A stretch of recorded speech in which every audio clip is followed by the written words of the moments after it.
नमस्कार मंडळी, ठरलं तर मग या मालिकेचा 22 फेब्रुवारीचा रिव्ह्यू तुम्ही ऐकत आहात। सुरुवातीला त्यांनी दाखवलंय, काल दाखवलं होतं ना त्यांनी पूर्णाजीने बक्षीस वगैरे दिलं, तर सायली म्हणते मी कॉफी करतेय, हातासरशी सगळ्यांसाठी करू का?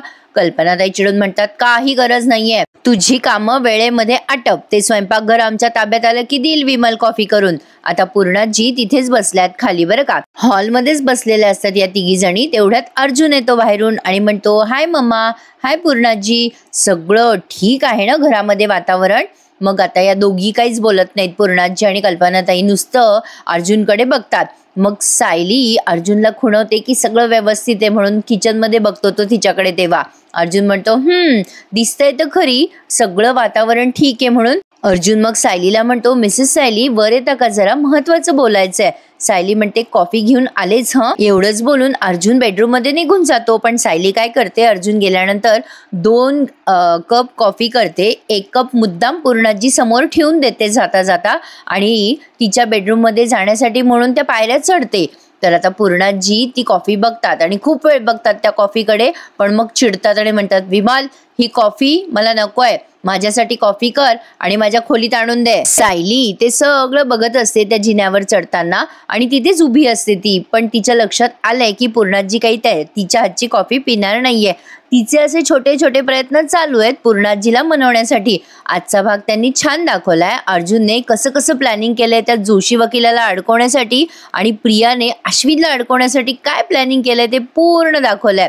सायली आता विचार करते कोणी काही बोलणार नाहीच आहे वाटतं माझ्याशी, असं विचार करून ती पुन्हा अर्जुनच्या खोलीत म्हणजे वर तिच्या बेडरूम मध्ये निघून जाते। अर्जुनला म्हणते काय झालं, त्या जोशी वकिलाने मधुभाऊंना आणखीन काही चुकीचं नाही ना सांगितलं? अर्जुन म्हणतो तो माणूसच चुकीचा निघाला मिसेस सायली।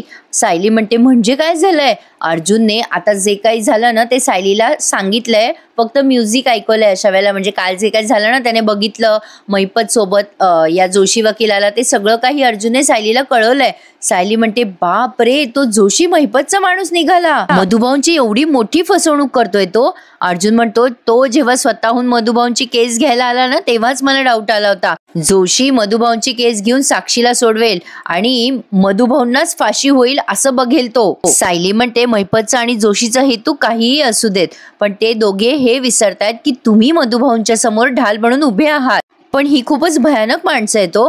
अर्जुन म्हणतो डोंट वरी मिसेस सायली, मधुभाऊंना काहीही होणार नाहीये, एक लॉयर म्हणून मी तुम्हाला प्रॉमिस करतो, आणि नवरा म्हणून सुद्धा। सायली म्हणते अहो पण मधुभाऊंना त्यासाठी त्या जोशीबद्दल खरं कळायला हवं ना, आपण सांगून टाकूयात त्यांना। अर्जुन म्हणतो सांगून ते ऐकणार आहेत का आपलं? सायली म्हणते हो तुमचं पण बरोबर आहे म्हणा, मधुभाऊंचा जोशीवर जरा जास्तीच विश्वास आहे। मग अर्जुन म्हणतो तुम्ही एक काम करा, कुसुमताईला फोन करून कळवा की जोशी जे काय सांगतोय ते ऐकू नका म्हणावं, कुसुमताई ते सगळं खूप छान पद्धतीने हँडल करतील। सायली म्हणते बरं बरं मी लगेच फोन करते कुसुमला, असं म्हणून सायलीने पटकन कुसुमला कॉल केलाय। कुसुम तिच्या कामात असते, सायलीचा फोन आल्या आल्या ती पटकन उचलते आणि म्हणते हॅलो बोल ग सायली। सायली म्हणते हे बघ कुसुमताई, मी तुला आता अशी गोष्ट सांगणार आहे तुझा विश्वासच बसणार नाही बघ, तो जोशी वकील आहे ना तो महिपतचा माणूस आहे। तिकडनं कुसुम म्हणते काय सांगते सायली, बापरे, अगो हे कसं काय? सायली म्हणते अगो हो खरंय, तो मधुभाऊंना काही सोडवणार नाहीये, उलट त्यांना कशी शिक्षा होईल ना याची खात्री करणार आहे तो, आणि म्हणून चुकीचे सल्ले देतोय तो मधुभाऊंना। हे बघ कुसुमताई, अगं आपल्या मधुभाऊंना नियमितपणे पोलीस स्टेशनला घेऊन जा आणि त्यांची एकही सही चुकणार नाही ना याकडे लक्ष दे। कुसुम म्हणते अगं पण तो जोशी पुन्हा फोन करेल ना मधुभाऊंना आणि सांगेल की जाऊ नका म्हणून। मग सायली म्हणते अगं तू मधुभाऊंचा फोन बंद करून टाक ना, तसंही ते कुठे फोनकडे बघतात वाजल्याशिवाय, आणि त्यांना वाटलंच असं काही फोन म्हणजे आला किंवा काही झालं तर त्यांना काहीतरी कारण सांग, पण बाई नियमितपणे त्यांना पोलीस स्टेशनमध्ये घेऊन जा। मग आता कुसुम म्हणते चालेल, मी त्या जोशाचा फोन उचलूच देणार नाही मधुभाऊंना। सायली म्हणते हे बघ कुसुमताई, 1-2 दिवसाचा प्रश्न आहे, नंतर हे त्या जोशीचं खरं रूप आणतीलच मधुभाऊंसमोर। सायलीला कुसुम म्हणते बरं ठीक आहे हरकत नाहीये, ठेवते ग बाई फोन। कुसुमचा फोन ठेवल्यानंतर अर्जुन म्हणतो काळजी करू नका मिसेस सायली, विश्वास ठेवा, मी मधुभाऊंना काहीही होऊ देणार नाहीये। तर आता नागराज आणि प्रियाचा सीन दाखवलाय, आता प्रियाला तिची पोटली पाहिजे त्यामुळे ती मस्का मारते बरं का नागराजला। नागराजकडे येऊन म्हणते काका मी तुम्हाला डिस्टर्ब तर करत नाहीये ना? नागराज असा म्हणतो ए करतीये, चल निघ इथून, काय प्रॉब्लेम आहे तुला, काय बोलायचंय तुला, चल पटापटा बोल आणि निघ इथून। प्रिया म्हणते असं काय करता हो काका, असं का वागता माझ्याशी? मान्य आहे मला अर्जुन सोबत लग्न करायचा प्लॅन फसला, मग काय फाशी देणार आहात का मला? हे बघा आधीच तर तुम्ही मला एवढं धमकवलं, आश्रमातली पोटली दाखवलीत तुम्ही, आता काय बच्चे की जान लोगे क्या? पण आपली टीम वीक होईल ना काका अशाने. मग नागराज म्हणतो आपली टीम कधी होती आपली टीम? प्रिया म्हणते असं काय बोलताय काका, मैपत किती डेंजरस आहे, तुम्हाला सांगायची गरज आहे का? अहो त्याच्या मनाविरुद्ध काही झालं ना तर तुम्हाला असा उडवेल तो, खरंच सांगतेय मी. अहो अशा वेळेला तुम्ही आणि मी आपण अशी एक टीम वाटली पाहिजे ना, म्हणजे अशा वेळेला आपण एकमेकांना साथ दिली ना तर आपण त्याचा सामना करू शकू. पण यावेळेला नागराज काहीच्या गोड गोड बोलायला भुललेला नाहीये. नागराज म्हणतो ए चल तू मला साथ देणार? अगं तुझ्या त्या बापानं तुला रस्त्यावरनं उचललं, लहानचं मोठं केलं, छप्पर दिलं तुझ्या डोक्यावर, तुला खाऊ पिऊ घातलं, तू त्याला खुनाच्या आरोपामध्ये जेलमध्ये टाकलीस ग, आणि तू मला साथ देणार? तुझ्यासारखी पोरगी, विश्वासघाती पोरगी मला साथ देणार? चल सांगते मला, त्या मैपत पेक्षा जास्ती तर मला तुझ्यापेक्षा जास्ती सावध राहावं लागणार आहे. प्रिया म्हणते नाही हो काका, अहो गैरसमज होतोय तुमचा, मी प्रॉमिस करते ना तुम्हाला, मी कधीच तुमच्या विरुद्ध जाणार नाही, पण फक्त तेवढी माझी पोटली देता का मला? मग नागराज म्हणतो अच्छा त्यासाठी मस्का लावते, तर त्या पोटलीसाठी होय, आलं लक्षात आलं माझ्या. पण प्रिया तुला न सांगायला मला अतिशय आनंद होतोय, तू हे जे काही कष्ट घेतीयस ना मनापासून ते सगळे वाया गेलेत बरं का, ती पोटली तुला कधीच देणार नाहीये मी. मग प्रिया म्हणते आणि मी जर असं काहीतरी केलं ज्यामुळे आपल्याला फायदा होणार असेल तर द्याल का मला माझी पोटली परत? नागराज म्हणतो असं काय करणार आहेस ग तू? आता प्रिया मनातल्या मनात बोलते बरं का हे वाक्य, त्या सुभेदारांची सून होणार आहे मी, नंतर माझी तुमच्या राक्षसांपासून कायमची सुटका होणार आहे. आणि प्रिया मनातल्या मनात बोलते बरं का. आता नागराज तिच्या समोर अशी चुटकी वाजवतो आणि म्हणतो अय कुठं गुंगली, अगं काय प्लॅन आहे तुझा, काय करणार आहेस ते सांग आधी. प्रिया म्हणते नागराज आहे ना, आहे माझ्याकडे प्लॅन आहे काका, फक्त मी काय करणार आहे ते सध्या सांगणार नाहीये तुम्हाला. एकदा का माझा प्लॅन सक्सेसफुल झाला ना की कळेलच तुम्हाला, आणि त्या यशाने तुमचे डोळे दिपतील बरं का. मग नागराज म्हणतो थोडक्यात तुझ्याकडे काही प्लॅन नाहीये, तोंडाच्या वाफा घालवतेस तू. अर्जुनशी लग्न होणार आहे तेव्हाच बोलत होती अर्जुनशी लग्न होणार आहे, काय झालं? काही झालं नाही तुझ्याकडनं प्रिया, तुझ्या हातात नारळ होतं, नारळ. अगं काही होणार नाहीये प्रिया तुझ्याच्यानं, आता माझ्याकडे तुझ्यासाठी एवढाच वेळ होता, चल निघ इथून. प्रिया म्हणते जाते हो, माझी पोटली. नागराज म्हणतो मिळणार नाही, पुन्हा माझ्या समोर पोटलीचा विषय काढायला यायचा नाही हा प्रिया, चल. प्रिया आता मनातल्या मनात म्हणते मी जेव्हा अश्विनच्या नावाचं मंगळसूत्र घालून तुमच्या समोर उभी राहील ना तेव्हा तुमचा सगळा माज उतरतो की नाही बघा, तोपर्यंत आता मी कोणाला काही सांगणारच नाहीये. मी म्हटलं ना प्रेक्षकांनो, मला कालच वाटलं होतं ही काहीतरी अश्विन सोबत वेडं वाकडं करेल, त्या ठिपक्याच्या रांगोळीमध्ये नाही का त्या नेत्राने काहीतरी प्लॅन केला होता, तसंच काहीतरी ही करणार आहे आणि अश्विनला गुतवणार आहे आणि त्या सुभेदारांच्या घरासमोर डायरेक्ट सून म्हणून जाणार आहे, असं काहीतरी हिचा प्लॅन दिसतोय. तर बघू आता पुढे काय काय घडते, इतक्यात तर काही ते दाखवणार नाहीये. आता सायलीला आलेलं असतं टेन्शन, मधुभाऊ चांगलेच अडकलेत म्हणून. अर्जुन आणि सायली आता विचार करताय पुढे काय करायचं. सायली अर्जुनला म्हणते आता काय करायचं आपण? आहो अर्जुन म्हणतो मी तुम्हाला सांगितलं ना की आपण आता मधुभाऊंना काहीही होऊ द्यायचं नाहीये. सायली म्हणते पण नेमकं करायचं काय? अर्जुन म्हणतो थांबा माझा प्लॅन तर सुरू होऊ द्या, असं म्हणून त्याने चैतन्याला डायरेक्ट कॉल केलाय. चैतन्य म्हणतो हा अर्जुन बोल. अर्जुन म्हणतो हे बघ आपले ते खबरी आहेत ना प्रशांत आणि चैतन्य म्हणतो सिद्धेश का? अर्जुन म्हणतो हा तेच रे, त्यांना ऑफिसमध्ये बोलव आणि मला जरा काम होतं त्यांच्याशी. चैतन्य म्हणतो बरं लगेच बोलवतो. अर्जुनने आता फोन ठेवून दिलाय. सायली म्हणते कोणाचे नावं घेतलेत तुम्ही, कोणाला बोलवताय तुम्ही? अर्जुन म्हणतो वकिलांचे ना असे काही इन्फॉर्मर असतात जे कोर्टामध्ये अशी साक्ष देतात की ते खरं वाटतं, म्हणजे क्रिमिनल्सला अडकवण्यासाठी अशा लोकांचा वापर केला जातो. अशाच 2 माणसांची मदत घेऊन मी आता त्या जोशीला अडकवणार आहे सायली, कारण तो मला वकील कमी आणि क्रिमिनलच जास्ती वाटतो. तर आता प्रियाने तिचा पुढचा प्लॅन वर्क करायला सुरुवात केली आहे. सुभेदारांच्या घरात पुन्हा एंट्री हवी आहे तिला, म्हणून ती प्रतिमा आत्याला मस्का मारतीये. प्रिया प्रतिमा आत्याला म्हणते अगं आई लग्नामध्ये जे काही झालं ना त्यामुळे सुभेदारांशी नंतर कॉन्टॅक्टच झाला नाही ग आपला, तुला बाबांनी दिली ना परवानगी परवानगी तिथे जायची? आपण जाऊया का ग, पूर्णाजीला भेटून येऊया का? प्रतिमा त्या म्हणतात अगं पण तुझ्या बाबांनी मला परवानगी दिली आहे, तुला नाही दिली आहे परवानगी भेटायला जाण्यासाठी. मग प्रिया म्हणते अगं आई एकदा गेले तर बाबा काय बोलणार आहे? अगं आई तुला जे वाटतं ना ते मला पण वाटतं ग. अगं या न झालेल्या लग्नामुळे उगाचच दोन घरातले संबंध बिघडतील ना, असं नको ना व्हायला आई, बरोबर ना? प्रिया बरोबर गुलुगुलू बोलते हा प्रतिमा आत्याशी.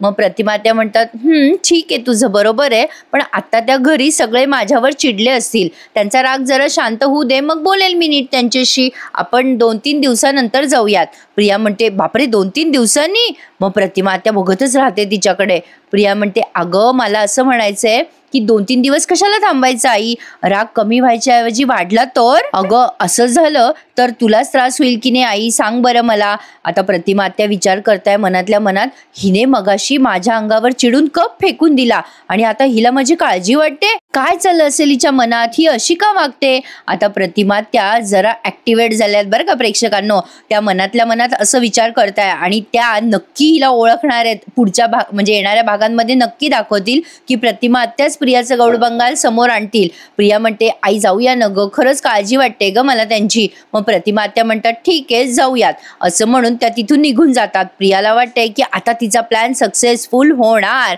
तर बघा सकाळ झाली आहे, अर्जुन ऑफिसला जाण्यासाठी निघतोय, तर सायलीने सगळी तयारी केली आहे तिची, म्हणजे अर्जुनची तयारी करून दिली आहे. अहो नाश्ता करून घ्या हं. आता अर्जुन काही म्हणायच्या आज सायलीने प्रत्येक वस्तू त्याच्या हातात आणून दिली आहे. कंगवा म्हणू नका, वॉयलेट म्हणू नका, तो मिसेस सायली म्हणणार, तेवढ्याच सायलीने सगळ्या वस्तू त्याच्या हातात आणून दिल्या. संसाराला सुरुवात झाली आहे बाबा यांच्या. मिसेस सायली म्हटलं की सायलीने वॉयलेट रुमाल सगळं त्याच्या हातात दिलंय. अर्जुन म्हणतो अरे चा, आज तर तुम्ही तुमचं नाव सुद्धा घेऊ देत नाही आहात मला, सगळ्या वस्तू हातात हजर. सायली म्हणते अहो आज मी तुमचा एकही सेकंद वाया जाऊ देणार नाहीये, तुम्ही मधुभाऊंसाठी एवढं सगळं करतायत, मग मी तुमची मदत करणार नाही का? अर्जुन म्हणतो अच्छा हे सगळं मधुभाऊंना मी सोडवतोय म्हणून प्रेम चाललंय तर? सायली म्हणते हो, म्हणजे काय, आपलं लग्न मधुभाऊंना वाचवण्यासाठीच झालं होतं ना. अर्जुन म्हणतो अहो ते पहिल्यांदा, दुसरं लग्न तर कशासाठी झालंय ते विसरलात का? सायली म्हणते प्रेमाने हो विसरले, सांगा बरं कशासाठी केलं होतं? अर्जुन म्हणतो अहो असं काय करताय सायली, कारण आपण एकमेकांवर खूप प्रेम करतो ना. मालिकेमध्ये अर्जुन आणि सायलीचे हळूवार क्षण खूपच सुंदर दाखवलेत त्यांनी. आता इथे मालिकेचं शीर्षक गीत त्यांनी आपल्याला ऐकवलंय. अर्जुन सायलीला जवळ घेत म्हणतो I love you so much Mrs Sayali. Sayali म्हणते आता नाही उशीर होते का तुम्हाला?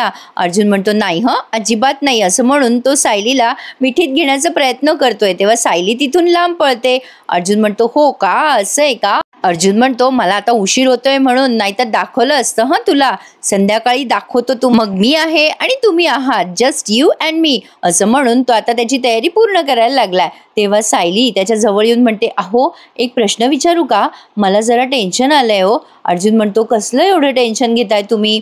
सायली म्हणते मधुभाऊंच्या केसच्या अडचणीमध्ये वाढ तर नाही ना होणार. अर्जुन म्हणतो असं काय बोलताय, माझ्यावर विश्वास नाहीये का तुम्हाला? सायली म्हणते आहे ना, स्वतःपेक्षाही जास्ती. अर्जुन म्हणतो मग टेन्शन नका घेऊ, सगळं काही व्यवस्थित होणार आहे, पण मला तुमची काळजी वाटते. सायली म्हणते का हो, काय झालं? अर्जुन म्हणतो अहो तुम्हाला सुभेदारांसोबत लढा द्यायचा आहे, तुमची लढाई सुभेदारांच्या अख्ख्या परिवारासोबत, अहो माझी लढाई तर महिपत सोबत आहे, म्हणजे त्याची आणि माझी लढाई मी मॅनेज करेलच, ते जमेल हो मला, पण तुमचं काय, तुम्हाला अख्ख्या सुभेदार परिवारासोबत लढायचंय ना, जमेल का तुम्हाला? सायली आता चिडून म्हणते काय बोलताय हो, कळते का तुम्हाला, कोणाची तुलना कोणाशी करता? अर्जुन सायलीला मुद्दाम चिडवत म्हणतो अहो खालच्या मजल्यावर जी माणसं फिरतायत ना ती खूप डेंजरस आहेत बरं का तुमच्यासाठी. सायली म्हणते माझ्या माणसांबद्दल बोलू नका मी बोलणार नाही मग तुमच्याशी. मग अर्जुन म्हणतो चला फ्रेश वाटते आता मला, सकाळी सकाळी बायकोचा ओरडा खाल्ला ना, एनर्जी आली आहे जरा, मला फ्रेश फील होत आहे.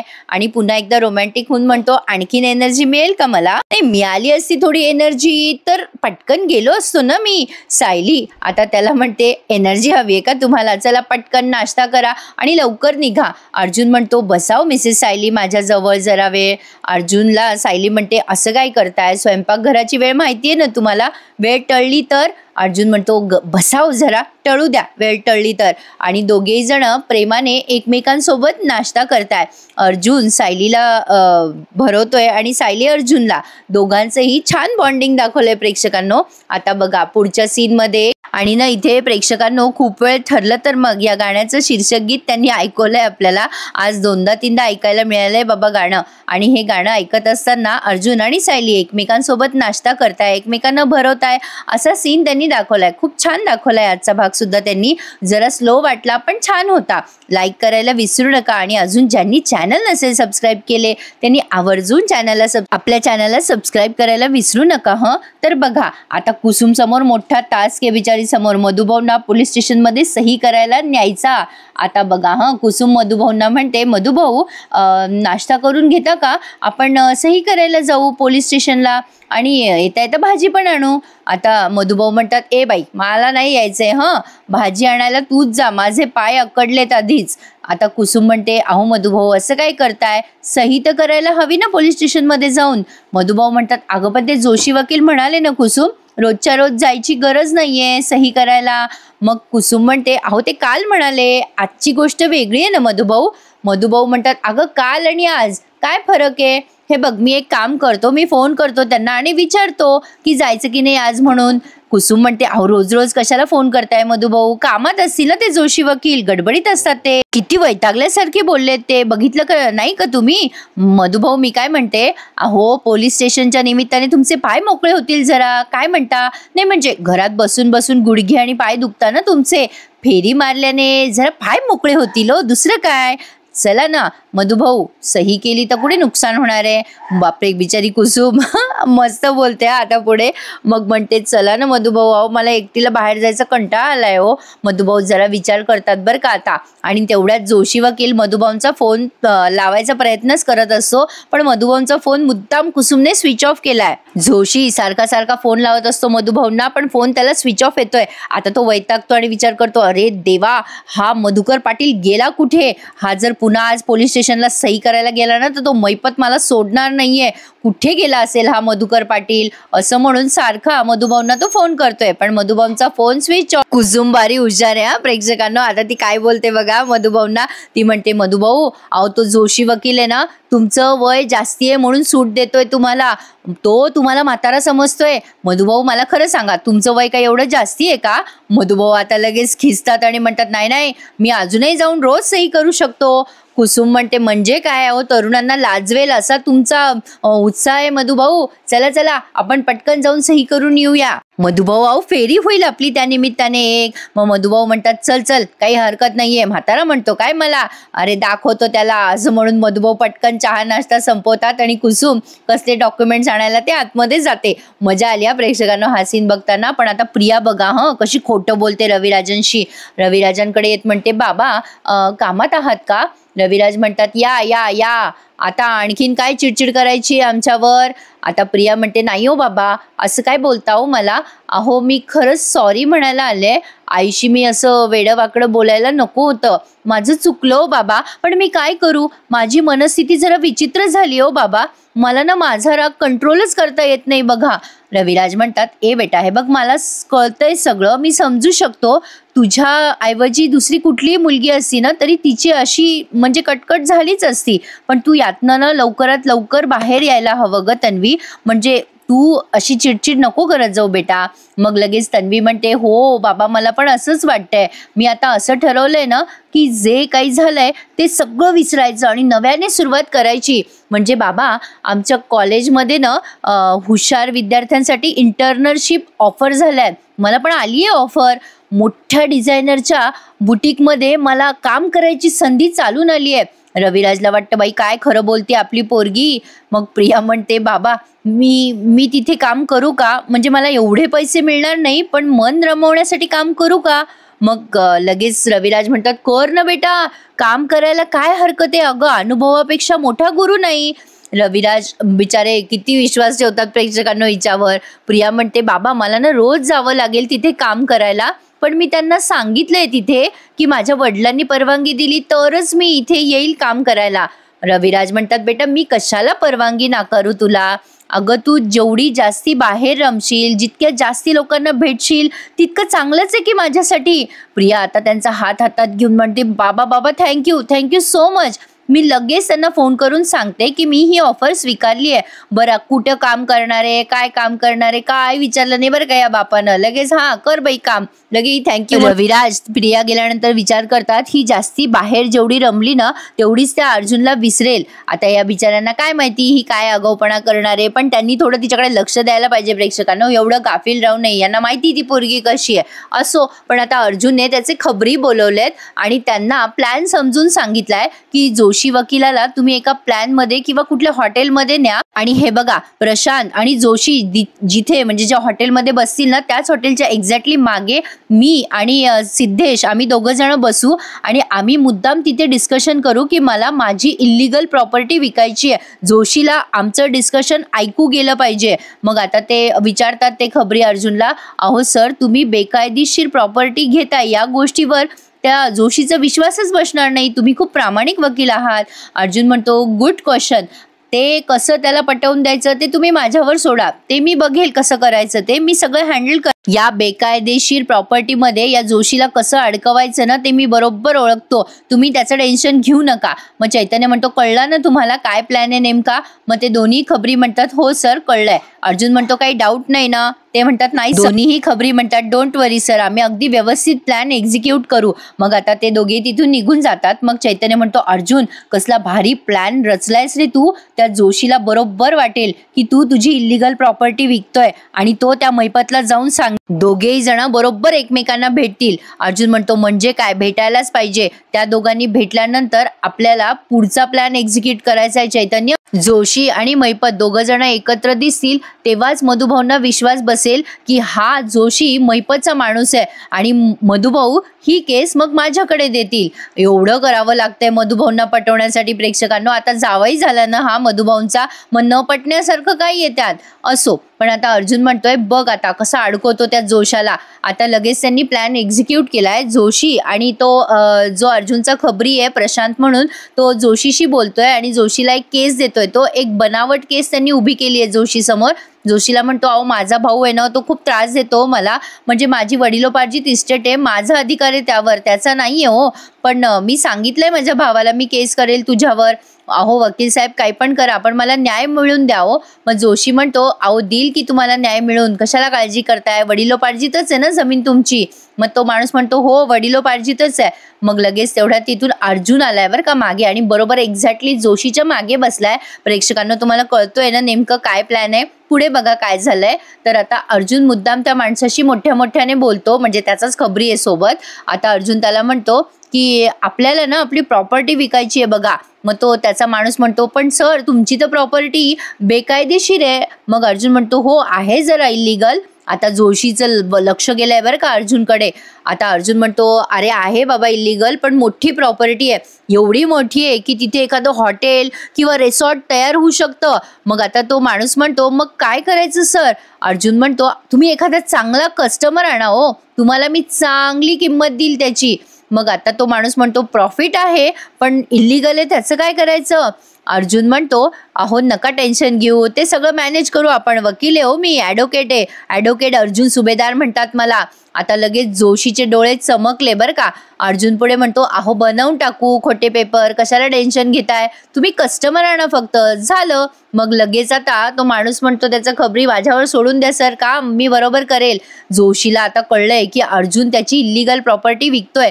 जोशी लगेच ती गोष्ट महिपतला सांगायला गेलाय बरं का. आता जोशी म्हणतो, तुमचं काम होईल, त्याच्या माणसाला म्हणतोय तो आणि विचार करतोय मनात, अर्जुन सुभेदारची इल्लीगल प्रॉपर्टी, म्हणजे या सुभेदारला अडकवण्याचा आयता चान्स आलाय मला. आता तो माणूस म्हणतो, तुमची केस कळली आहे मला, 1-2 मिनिटात आलो फोन करून. आणि जोशी बाहेर जाऊन महिपतला फोन करतो. अर्जुनचं सगळं लक्ष त्याच्याकडेच आहे. अर्जुन मनात विचार करतो, तुला लावलेल्या ट्रॅपमध्ये अडकलाय जोशी, बरोबर अडकलाय तू माझ्या प्लॅनमध्ये.